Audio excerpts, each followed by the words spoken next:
Have you ever wondered how your computer finds its way to websites like Google, YouTube, or your favorite online store? It's not magic, it's thanks to something called DNS. Imagine the internet as a massive city, and every website has a unique address. But these addresses aren't names you can easily remember, like Amazon.com. They're called IP addresses, something like 192.0.2.1. Ever tried to visit a website and it just doesn't load?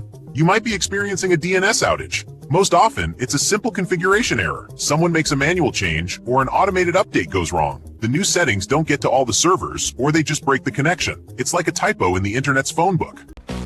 Survive DNS outages can be a nightmare, but you can build resilience. Here's how to survive when the internet's phone book goes down. Tip 1. Use multiple domains. Don't put all your eggs, email, internal services, product into one yourcompany.com basket. Plan ahead. Have your company.net or your company.io ready as a backup. Tip 2. Diversify DNS providers. Configure and synchronize your domains across more than one provider.